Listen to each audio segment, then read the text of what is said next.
On March 11, 2020, the World Health Organization declared the novel coronavirus COVID-19 outbreak a global pandemic after more than 100,000 cases in 114 countries and 4,291 deaths had been recorded. By the alarming levels of inaction, we have therefore made the assessment that COVID-19 can be characterized as a pandemic. It was indeed a devastating moment that hit the world like a bolt from the blue, exposing the vulnerabilities in global economies and affecting various sectors. The Alpha, Beta, Delta and Omicron variants were the various mutations of the virus which was on the lips of many. The pandemic did not only disrupt industry, it resulted in unemployment and triggered global recession. Trade, education, healthcare were not left out of the impact. Tourism especially was arguably the hardest hit following closure of major airports around the world. Effective 1 a.m. on Monday 30th March, some 48 hours from now, I have imposed restrictions on movement of persons in the Greater Accra metropolitan area and the Greater Kumasi metropolitan area and contiguous districts. On March 12, 2020, Ghana announced its first case of COVID-19. Following the official announcement and the rising surge in cases, the country then instituted a series of strategies, including public health measures like the ban on social gatherings, including schools, places of worship, travel restriction, mandatory quarantine, and the unforgettable partial lockdown of Accra, Kaswa, and Kumasi. Greetings were completely redefined, and sanitizers was for many a new trend for survival. I think this is relevant that from time to time we go back to look at where we came from and how we are making progress. Generally, I would say we fared well because this was a new experience for all of us. If you remember the predictions at the time, it was as if the African race was going to be wiped out. There were just so many unknowns. Na me koye Ghana card e wa kurase na omoka se mu bia nko ba bia enti me kai kura na se wo a me ntimi nko ba bia enti man koye farmer wo mani wo ni ko won ya ja no soja fo ye gbe no aga ka chon bie ko a any den chen. There was a time ko mortuary e busa e almost say e ade ana e ho. It was indeed a time of disarray, and frontline workers were up to the task. Journey that many people in the front line, health workers and others, basically stood up to be counted for. At the beginning, we all thought that there was no end in sight, and we did not know how this was all going to end. It was new. Nobody had all the answers. So we looked within, and the Ghanaian health worker rose up to the task.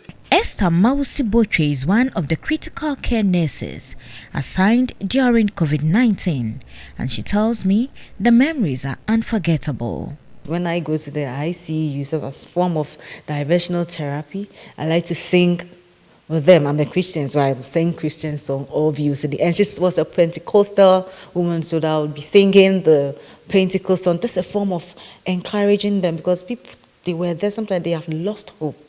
And it's not just about the care that you are giving them, not just you're touching them or giving them. Sometimes they need reassuring words. For Dr. Louisa Kwam, a medical officer at the Ghana Infectious Disease Center, she can only be thankful when she casts her mind back. I remember fondly the teamwork that we had, that community spirit. There was this blend of fear together with a sense of wanting to, should I say, save lives, this sense of self-sacrifice. Another critical care nurse, Janet Amwa, is however yet to overcome the trauma of the moment just like many others. When you care for a patient, knowing that this one is doing very well, but the next day when you come and he's gone, it was quite traumatizing. Unfortunately, many lives were lost to the outbreak and families were devastated as they had no opportunity to give their deceased dignified burial ceremonies. But many also survived. Gary Al Smith, an influential sports journalist who got infected in the line of duty, is one of the lucky ones. Initially, I had a change of sensory. I lost my sense of taste, I think, because I remember saying that I had eaten some very hot banku and pepper and I couldn't taste anything. So that was odd. But I paid no heed to it until some of the other symptoms started showing. I think because of my support system, it was not all bad. By July, Ghana's COVID fight had reached its tipping point. Health infrastructure was constricted, and the country was on the hunt for vaccines. As with the lack which has defined events, the country would be the first sub-Saharan country to receive the COVID-19 vaccines from the COVAX facility. Receiving the shots at the initial stage was a challenge for many Ghanaians as misconceptions about its after effect dominated conversations. Names like Johnson & Johnson, AstraZeneca, Sputnik V, Moderna, and Pfizer became commonly used words. I don't want to take the vaccine because I don't know where the medicine is coming from, so that I can't take my life to danger place. For me, I will not take the COVID-19 vaccine because I've not had enough education about it. There was a rush for the vaccines, especially when we got the first 600,000. I remember I came on the 24th of February 2021, and we were very excited. But after the first 600,000 doses were deployed, we didn't get the additional doses that we needed for the second dose and so on. And that is when the hesitancy started. But largely, I think that as a country, we fared well, considering the fact that within a period of 3 years, we had vaccinated at least 16 million persons. The country's healthcare system was undoubtedly stretched, and the COVID-19 task force could only give nothing but their best. Everybody came together to work together to make sure that our response as a country saved more lives than we lost. It is sad remembering the patients and the citizens, the friends that we lost. Many holding centers were activated at various hospitals to manage patients. And the lasting legacy from the pandemic for many Ghanaians is the Ghana Infectious Disease Center, the country's first and only of such facility. 5 years down the line, there are no COVID patients on admission here, even though the place is still being used to treat infectious diseases and has some few patients on the other wards. Kudos to all the Ghanaian healthcare, especially those in the ICUs. They were stressed because working in that Tydex suit for 5 minutes is stressful. But to stay in sometimes an hour, sometimes 2 hours, just to make sure that the critically ill patient gets some cure, they are the people we should doff our hats to. 5 years on, not everyone has moved on from the trauma. Dr. Sego, lead testing of patients, recounts what their greatest fear was during the pandemic. My team members, they were my headache. I did not want any of my team members to fall being infected. Public education, enhanced surveillance, and contact tracing intensified. Preventive kits would be highly sought after, with prices skyrocketing. Ghana's COVID story, as with all other things, would have its fair share of corruption. A special audit by the Auditor General would reveal that the outbreak of the virus created avenues for persons to rape state coffers with a justification at the time being, we are not in normal times, by government officials, served as an excuse to circumvent procurement regulations. The Sputnik V vaccines procurement scandal, among many other scandals, cannot be easily forgotten.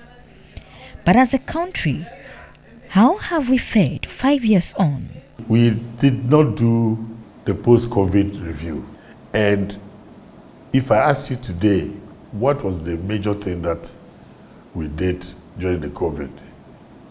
Your answer would be Agenda 111. But if we had gone back to reflect, we would have realized that going into hospital was the cheapest and easiest means. The problem was how to find the disease. We have not invested anything post to improve on our surveillance. It definitely was a difficult moment for most people, but for the frontline health workers, would they be willing to offer same sacrifice again if the need be? Even the citations that were issued out to frontline workers, I can say boldly that GIDC staff were left out. None of you got a citation. And I think the hurt is still there, especially those of us who began GIDC with COVID.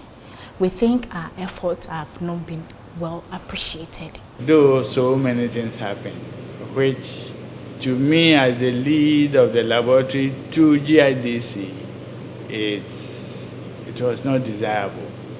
However, by my speciality, I will do it again. COVID was difficult. It was very difficult, and to tell you the truth, the basic thing for me was even sometimes some just basic insurance. We didn't get some of them. People have felt maligned because if there is another pandemic, I bet you, we will struggle to look for healthcare workers who will respond to country. They will respond to God, but for country, I doubt that the people are ready to respond. It was a significant moment in the life of every Ghanaian, and the selfless act of all frontline workers cannot be overlooked. But have we fared well as a country in appreciating their work? Posterity will indeed be the judge.